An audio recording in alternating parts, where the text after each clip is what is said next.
মায়েরা, আমার ভাই বোনরা, আপনাদের সবাইকে জানিয়ে আমার শ্রদ্ধা নন্দিত রাও জয়গুরু।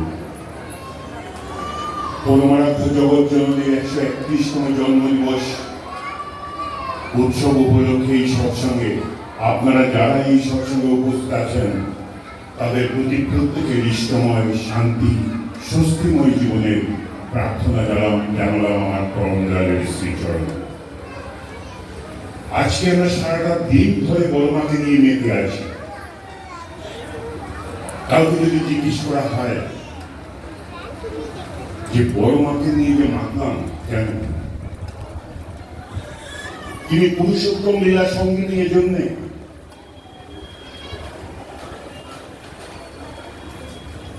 একটু পিছিয়ে যায়। স্বামী বিবেকানন্দকে জিজ্ঞেস করা হয়েছিল যে ঠাকুর রামকৃষ্ণ কি ভগবান? তখন নরেন্দ্রনাথ দত্ত বলেছিলেন, তখন বিবেকানন্দ হননি, বলেছিলেন আমার প্রয়োজন জ্ঞান, বৈরাগ্য আর বিবেক। এই তিনটাই এই মানুষের মধ্যে আছে। আমার ভগবান কিনা জেনে লাভ নেই, তিনি ভগবান কিনা আমার কি হবে। কিন্তু এই যে জ্ঞান, বৈরাগ্য আর বিবেক, এই তিনটা জিনিস জ্বলন্ত ভাবে তার চরিত্রের মধ্যে আছে। তাই তিনি আমার অনুসরণীয়, তাকে আমি ফলো করি, তাকে আমি তার নির্ধারিত পথে আমি চলি।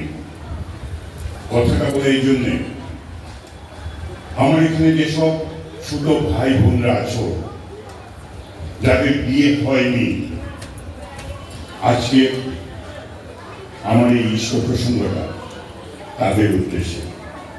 যদি আমার বলা থেকে তোমাদের মনের মধ্যে কোনো কনফিউশন আসে, আমাকে এসে মন্দিরে পাবে সকাল 11টার পর থেকে রাত্র 9টা 10টা পর্যন্ত জিজ্ঞেস করবে, নিজেদের মা বাবাকেও জিজ্ঞেস করবে। যদি সৎ উত্তর না পাও আমাকে এসে জিজ্ঞেস করো। ঠাকুর বলেছিলেন সৎসঙ্গটা একটা মানুষ তৈরির কারখানা। এই মানুষটা তৈরি করে কে? আম্বানি, টাটা, বিড়লা? কোন ফ্যাক্টরিতে তৈরি হয়? এই ফ্যাক্টরিটা হচ্ছে একটা মা, একটা বাবা, যারা পৃথিবীতে মানুষগুলোকে নামিয়ে নিয়ে আসে।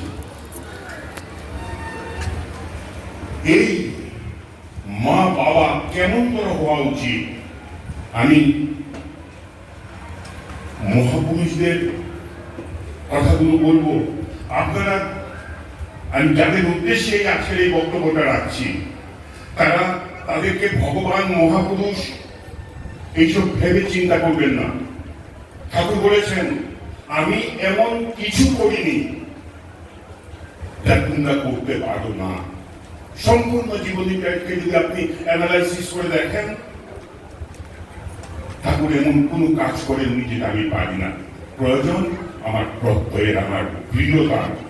তাই আমি যেসব মহাপুরুষদের কথা বলবো, কল্পনায় তাদেরকে ভগবান, ঈশ্বর এইসব ভেবে না ভেবে মানুষ হিসাবে ভাববেন। দক্ষিণেশ্বর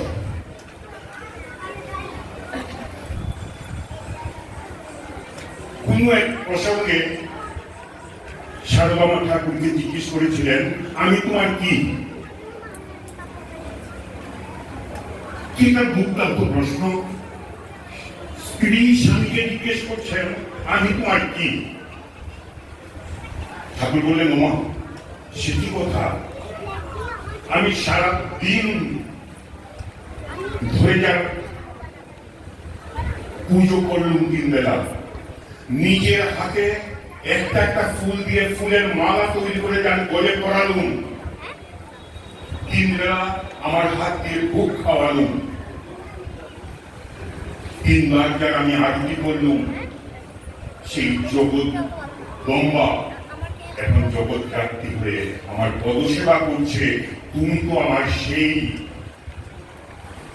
তুমি তো আমার সেই বলে কপালে হাত দিয়েছিলেন। আর তো আগে অনুজ্ঞা করছিলেন যে বাইরে যাকে পুজো করে এলে আমার স্ত্রীর মধ্যে আমার মাতৃত্বের ছোঁয়া পাই,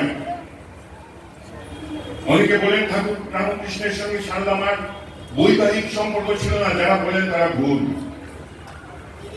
8 মাস পর্যন্ত তারা স্বামী স্ত্রী রূপে ছিলেন। ঠাকুর অনুকূল জন্য এটাকে আরো ব্যাখ্যা করে বললেন যে তুমি তোমার স্ত্রীর মধ্যে বাইরের যে মাকে পুজো করে বাড়িতে ঢুকছ মৃন্ময়ী মা, সে তো তোমার বাড়ির চিন্ময়ী মা। এই যদি বৈবাহিক সম্পর্ক হয় একটা স্বামী স্ত্রীর মধ্যে, সে ভাবছে, পুরুষ ভাবছে আমার স্ত্রী জগদ্ধাত্রী জগদম্বা, সেই সম্মান নিয়ে যদি স্ত্রীর দিকে তাকায়, আর স্ত্রী যদি চিন্তা করে সে তো আমি, স্বামী আমার স্বামী সে তো আমি, সে যদি আমি না হতাম তাহলে তার মা, তার বাবা, তার ভাই, তার বোনকে আমি আপন করে নিতে পারতাম। তোমার শরীর থেকে প্রেরণ করা আমি 9 মাস গর্ভে রেখে একটা সন্তানের জন্ম দিতে পারতাম যদি তোমাকে মধ্যে আমি আমাকে না দেখতাম। স্বামী তুমি তো আমি। এই যখন স্ত্রীর সম্বন্ধ হয় স্বামীর প্রতি, আর স্বামী যখন ভাবে যে জগদম্বার পুজো আমি করে এসেছি, সেই জগদম্বা জগদ্ধাত্রী তো এখন আমার পদ সেবা করছে, তাহলে এই সম্পর্কের মধ্যে কি হবে? মানুষ তো এই কারখানা একটা দাম্পত্য জীবনের মধ্যে আসে। ঠাকুর রামকৃষ্ণের মহাপ্রণের 2 মাস কিছুদিন পর ঠাকুর অনুকূল চন্দ্র এলেন, বিয়ে করলেন। তখন ঠাকুর অনুকূল চন্দ্রের অভাবের সংসার, আজকের সৎসঙ্গ দেখে চিন্তাই করতে পারবে না। বড় আমার 2টা শাড়ি, এর মধ্যে একটা ছিঁড়ে গেছে। রাত্রেবেলা ঠাকুরকে বলছেন আমার তো 2টা শাড়ি, তুমি আমায় একটা শাড়ি কিনে দেবে? কথাটা বলার আগে বলছি যে চিন্তা করেন আমাদের যৌথ ফ্যামিলি ছিল, কাকা জেঠা দেখেছি, একটা যৌথ পরিবার। এই পরিবারটা মধ্যে আত্মকেন্দ্রিকতা ঢুকে আমরা ভাই ভাই আলাদা আলাদা হতে শুরু করলাম। শান্তিতে আছি আমরা? ঠাকুর সেই দিন, সেই সময় সেই অশনি সংকেত বুঝেছিলেন, বুঝে যৌথ ফ্যামিলিকে কেমন করে টিকিয়ে রাখা যায় তার প্রতিকার করছেন কেমন করে। বড়মা যখন রাত্রেবেলা বললেন শুনো তোমায় একটা কথা বলবো, ঠাকুর বলছেন হ্যাঁ বলো। আমার না একটা শাড়ি ছিঁড়ে গেছে, তুমি আমায় একটা শাড়ি এনে দিতে পারো? ঠাকুর বললেন আমা এ শালা তুমি কি করলে এটা? তুমি আমাকে না বলে মাকে বললে পারতে। বড়মা বলছেন মামা সে কি কথা, তুমি আমায় বিয়ে করলে আমি মাকে বলতে যাবো কেন? ঠাকুর বললেন না তুমি মাকে বললে পারতে। ঠাকুর পরের দিন বিরূপ ভট্টাচার্য ঠাকুরের বন্ধুস্থানীয় মানুষকে দিয়ে বললেন বিরুদা আপনি তাড়াতাড়ি কলকাতা যান, গিয়ে বড় বউয়ের জন্য একটা শাড়ি কিনে নিয়ে আসেন। এসে মাকে বলবেন গতকাল রাত্রে আপনি স্বপ্ন দেখেছেন, মহামায়া আপনাকে স্বপ্ন দেখাইছে যে আপনি এই শাড়িটা বড় মাকে দিচ্ছেন। বলে মাকে প্রমাণ করে মার পায়ে শাড়িটাকে রেখে আসবেন। বিরুদ্ধা কলকাতা থেকে নিয়ে এসে ঠিক যেভাবে ঠাকুর বলেছেন ঠিক সেইভাবে শাড়িটা মাকাম্মন মুহিদেবীর পায়ে রাখলেন। বিরুদ্ধার সমস্ত কিছু করার পরে সে ঠাকুরকে বলছে আচ্ছা আমাকে একটা কথা বলো তো, কি একটা শাড়ি তুমি তোমার বউকে দেবে, তার জন্য এত বাহানা? আমি তো কাশীপুরের বাজার থেকে ওই শাড়িটা কিনে নিয়ে এসে দিতে পারতাম, তুমি আমাকে কলকাতা পাঠালে, কলকাতা থেকে এনে মাকে বলছো মহামায়া স্বপ্ন দেখাচ্ছি কেন? ঠাকুর বিরুদ্ধার কাঁধে হাত রেখে পদ্মার পাড়ে হাঁটছেন, বলছেন বিরুদ্ধা বাড়ি বড় ছেলেদেরকে আমাদের গায়ে কি বলে জানেন? গাধা। বাড়ির বড় ছেলেরা গাধা হয়। আমি যদি সরাসরি এই কাপড়টা গরুকে দিতাম, গরু কাল পরত, আমার ছোট ভাই খেপু তার বউ দেখত, আমার ছোট ভাই পাগলা তার বউ দেখত, বলতো দাদাবাবু দিদিকে বেশি ভালোবাসে, আমাদেরকে ভালোবাসে না। দিদির জন্য নতুন কাপড় এনে দিল, আমাদেরকে দিল না। আর আমার ছোট বোন খুকি বলতো বৌদিকে দিলে দিক, না দিলে না দিক, দাদা বৌদিকে যখন কাপড় দিল আমার জন্য তো একটা নিয়ে আসতে পারত। তাদের মধ্যে একটা জল্পনা কল্পনা চলতো, আমি বড় বউকে ভালোবাসি বেশি, তাই আমি বড় বউকে কাপড় দিচ্ছি, আমার ছোট ভাইয়ের বউ আর আমার বোনটাকেও আমি কাপড় দিলাম না। আর আমার স্ত্রী ভাবতো আমি যা চাই আমার স্বামীর কাছে। আজকে সবটা দেখেন, মানুষ হিসেবে চিন্তা করেন ঠাকুরকে, বড় মাকে মানুষ হিসেবে চিন্তা করেন। আজকের সমাজের সঙ্গে তার প্রতিফলন খুঁজে পান কিনা দেখেন। ঠাকুর যখন নারী নীতি তৈরি করেছিলেন, কোন একজন সাহিত্যিক প্রশ্ন করেছিল ঠাকুরকে, ঠাকুর আপনি যে কথাগুলো লেখছেন এটা তো আমাদের সমাজের নয়, আমাদের নারীর চরিত্র তো এমন নয়, তাহলে আপনি এই কথাগুলো লিখছেন কিন্তু তো আগামী 100 বছর পর হবে। তখন ঠাকুর বলেছিলেন আমি দিনগুলো দেখতে পাচ্ছি, ভারতের নারী চরিত্র কি হবে আমি সেই দিনগুলো দেখতে পাচ্ছি দাদা। তাই একটা নারীকেও যদি আমি ঠিক পথে আনতে পারি, তাহলে একটা সুসন্তান পাবার ভরসা আমার এখনো আছে। একটা সুসন্তান একটা মায়ের কাছ থেকে আমি পেতে পারি। বলছেন আমি যদি এটা করতাম, ভাই বোন আমাকে বলতো, আর মা ভাবতো সারা আমার ছেলেটা বই কদিন হলো দিয়ে তার মধ্যে বউয়ের নেওয়াটা হয়ে গেছে। আর আমার স্ত্রী ভাবতো আমার স্বামীর কাছে চাইলেই তো পাওয়া যায়, তাহলে আর মাকে এটা তো করার কি আছে? একটা অবজ্ঞা, একটা অনাদরের রশি দিয়ে নিয়ে আর কাঁধের উপর চড়ে বসল। সংসার কাকে কয় বিরুদ্ধে জানেন? যেখানে সমীচীন ভাবে বাস করা যায়। আর সমীচীন ভাবে যদি বাস করতে হয় তাহলে 4টা আল, দেখেছেন না জমিতে আল দেয়, ওই আগে দেখেছি, ওই 4 আল ঠিক করে রাখতে হয়। কেমন করে 4 আল আপনি ঠিক রাখবেন? একটা ছেলে প্রথমে সে নারী চরিত্র কাকে দেখলো? তার মাকে, তার কাছে একটা মা। তারপর কাকে পেল? তার বোন বা দিদিকে, তার বোন। তারপর কাকে পেল?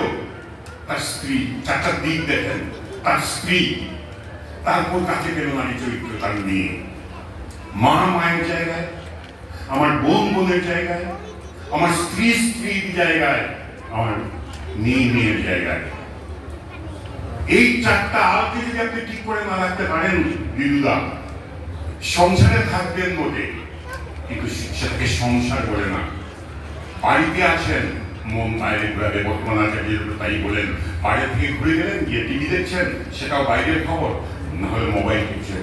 বউ মোবাইল টিপছে, আপনিও মোবাইল টিপছেন, ছেলে কম্পিউটার টিপছে, আরে মেয়ে কম্পিউটার টিপছে। এক ছাদের নিচে থেকে 4টা মন চারদিকে বিক্ষিপ্ত হয়ে থাকে। 100 বছর আগে ঠাকুরের এই ঘটনাটা আজকের আমাদের সমাজের মধ্যে প্রতিফলন। ঠাকুর চলে এসেছেন ব্যবহার থেকে পাবনায়। পাবনা ঠাকুরের এক বন্ধু কলকাতায় এসে ব্যবসা করেন, কলকাতায় আছেন, মাঝে মধ্যে এসে ঠাকুর দর্শনে আসেন। তিনি ঠাকুরের চরণাশ্রিত, কেষ্টলা দীক্ষা দিয়েছিলেন। একদিন এসছেন, আরে তুই আইছিস, আয় বলে দেখেছেন ওনাকে। বলছেন একটা গল্প কর। ভদ্রলোক গল্প বলছে ওই পাড়ের জমিদার এবারের জমিদারের বাড়িতে এসছে তার ছেলের মেয়ে দেখতে।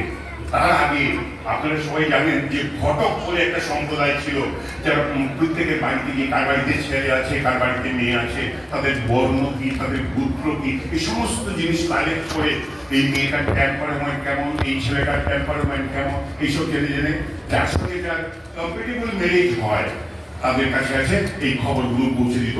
আপনার মেয়ে দিয়ে দেবেন তো, ওইখানে একটা শশধর দত্তের বাড়িতে একটা ছেলে আছে, এরকম করে দিত। তো জমিদার এসছেন, ওই পাড়ের জমিদার এসছেন তার ছেলের জন্য মেয়ে দেখতে। জমিদার বাড়ির কাছারি ঘরে বসানো হয়েছে জমিদারকে। এখানে জমিদার এসছেন, কথা বলছেন, কথা বলতে বলতে চা এসছে, খাবার এসছে, তামাক খেয়েছেন। কে বলছেন? জমিদার ছেলে বাবা জমিদার বলছেন, আচ্ছা তাহলে বিয়ে ঠিক? কি আমি বিয়ে ঠিক বলে ভাবতে পারি? মেয়ের বাবা জমিদার আশ্চর্য হয়ে গেছে, কি দেখলেন? আমার মেয়ে দেখলেন না, আমার কিছু কথাবার্তা হলো না, আর আপনি বিয়ে ঠিক করে ফেলছেন? বলছে, আরে ধোল মশাই, মেয়ে দেখবো কি? যার বাড়ি তামাকে তো ভালো, তামাক তামাক খাইয়েছিল জমিদারকে। বলছে, যার বাড়ি তামাকে তো ভালো, সে বাড়ির মেয়ে নষ্ট হয়ে কি করে? সে বাড়ির মেয়ে ভালো না হয়ে পারে? বলতো না ঠাকুর উৎফুল্লিত হয়ে গেলেন, বলে শালা যা গল্প বলছিস না, বলে ঠাকুর ভাবিত হয়ে গেলেন। বলছেন, কি দেশ ছিল আমাগো, কি দেশ ছিল আমাগো। বাড়ির উঠানে পা দিয়ে সেই বাড়ির সংস্কার সংস্কৃতি, সেই বাড়ির ভদ্রতা, সেই বাড়ির আতিথেয়তা, পাড়া পড়োশির তাদের সম্পর্ক, এই সমস্ত কিছু বুঝে যাওয়া যেত তার বাড়ির উঠানে পা দিলে। আপনাদেরকে কতবার বলেছিলাম, আপনারা ঠিক করেন, আপনারা সময় মতো কাজ করতে পারলেন না। আজকে এমনিতেই বিক্রিয়া যাচ্ছিল না এই জাতি, এই একটা সুযোগ হয়ে গেল, দেশ বিভক্ত হয়ে আমাদের মধ্যে আর সেই কোন ধরনের বাধ্যবাধকতা থাকলো না এই বিয়ে করার ব্যাপারে, যেটা এত সূক্ষ্ম ব্যাপার, আমরা সেটাকে অবজ্ঞ করে চলছি। এই আসরের মধ্যে 6টা পরিবার আছে যারা প্রেম করে বিয়ে করেছিলেন, এখন ডিভোর্স হয়ে গেছে। আমি তার রাজসাক্ষী। 6টা পরিবার আছে, 6টা বধূ আছে, এখন আর স্বামীর সঙ্গে থাকতে চায় না, প্রেম করে বিয়ে করেছিলাম। কেন? তখন বুঝতে পারিনি। সেদিন যখন বাবা বলেছিল, আরেকবার চিন্তা কর বাবা, তুমি আরেকবার চিন্তা কর, তখন করতে পারিনি। বলছে, এমন একটা অবস্থায় আছি, স্বামী কোর্ট থেকে এখনো ঘর বসে অর্ডার বেরোয়নি, আমি 2টা সন্তানকে নিয়ে বাবার বাড়িতেও যেতে পারছি না, আমি কোন কাজও পাচ্ছি না, আমি এখন কি করব? এই দিনটা আমরা দেখলাম কেন? আমরা এই দিনটা দেখলাম কেন? আমি আপনারা যাদের উদ্দেশ্যে আমি বলছি, তার মধ্যে কিন্তু আমার মেয়েও আছে। আমি আমাকেও বলছি, আমার মেয়েও আছে। বিবাহকে খেলনা ভাবিও না পাঠ করছে, তার সঙ্গে জনন এবং জাতি ওতপ্রোতভাবে জড়িত। আমরা ভাবি 2টা দেহের মিলন করে বই সন্তান চলে আসে, ঠাকুর দেওয়ার ঘর, এখন যেখানটায় বড়মার ঘর, তার পিছনে দেখবেন একটা সরস্বতীর মন্দির আছে। ঠাকুর এখানটায় খোলা আকাশের নিচে বসা, পিছনেই হচ্ছে কাহারপাড়া। কাহারপাড়ার একটা মেয়ে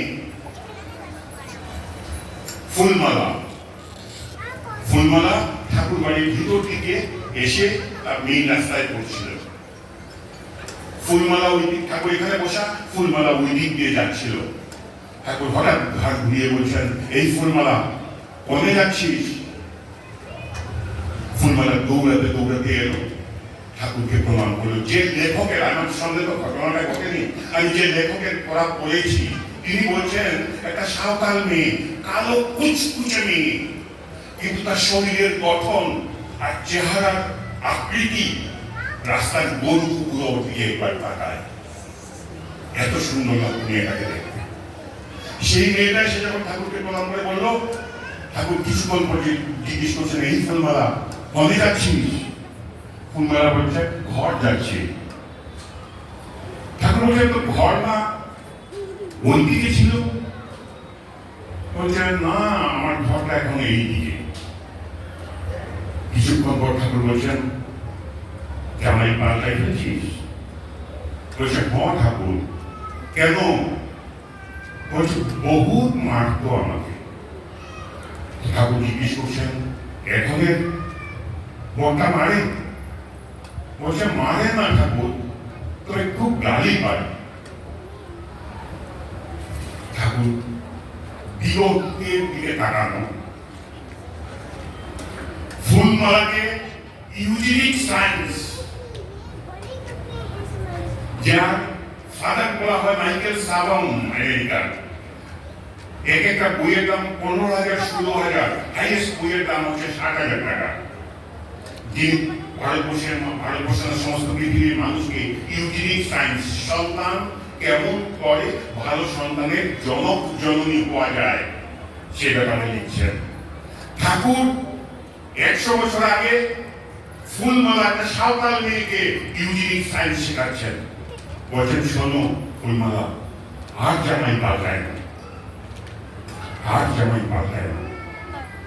ফুলমালা মাথা নিচু করে বসে আছে। আশ্রমের কিছু কুকুর এখানে এসে জড়ো হয়েছে। ঠাকুর বললেন, ফুলমালা ওই দেখ। হ্যাঁ ঠাকুর, এটা আশ্রমের কুকুর। ঠাকুর বলছে, হ্যাঁ আমি জানি এটা আশ্রমের কুকুর।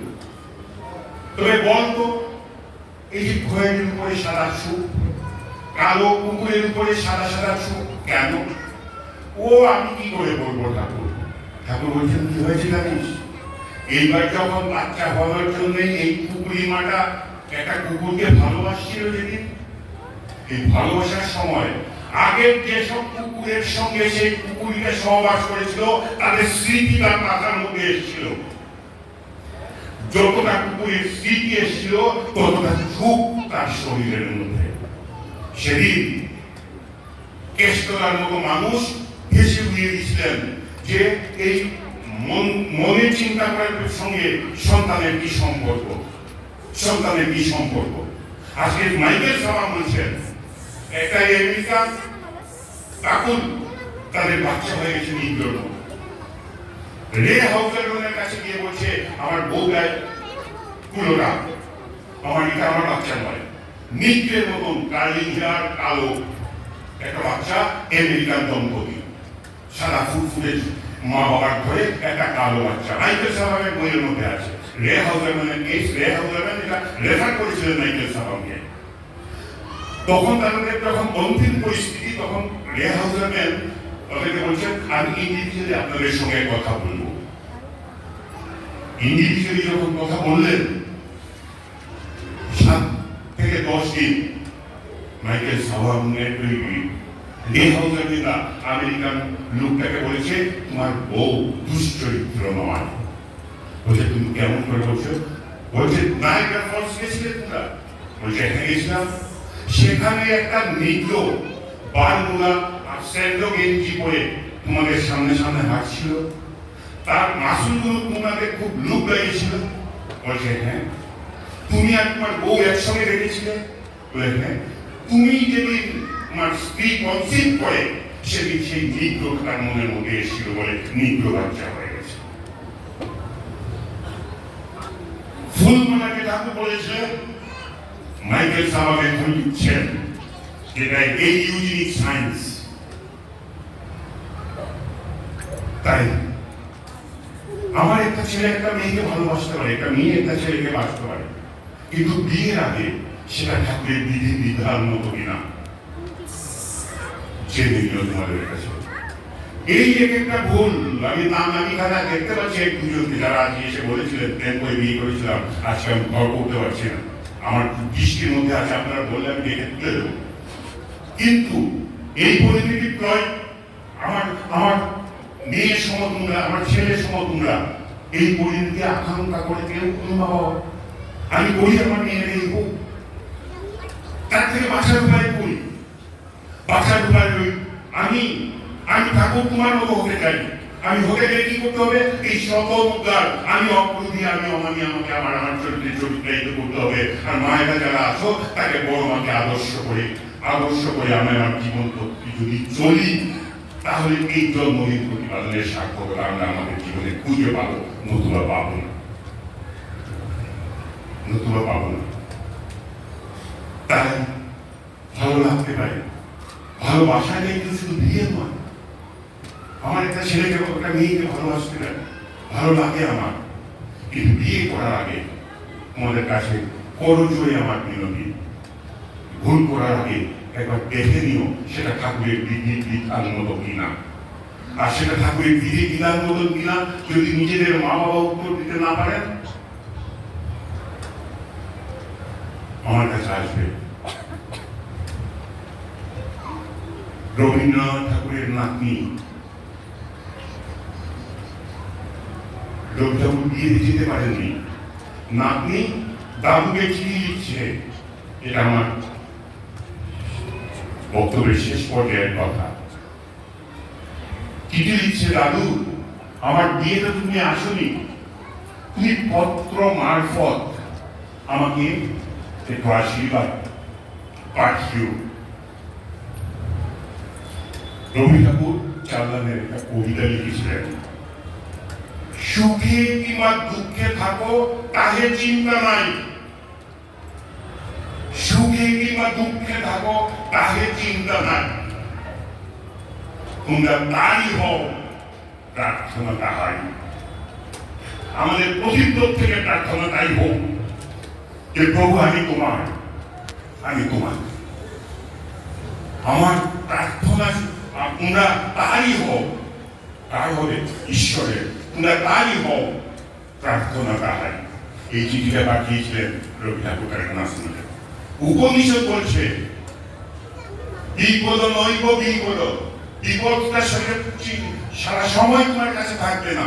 সম্পদ নৈব সম্পদ, সম্পদ তোমার কাছে সম্পদ হয়ে চিরদিন থাকবে না। বিপদ নারায়ণ বিস্মৃতি, নারায়ণকে যেদিন ভুলে যাবে সেদিন বিপদ তোমার পিছন ধাওয়া করবে। তাই ওই রবি ঠাকুরের ওই কথা, সুখে কিংবা দুঃখে থাকো তাহে চিন্তা নাই, তোমরা তাই হও প্রার্থনা তাহাই। জয় গুরু।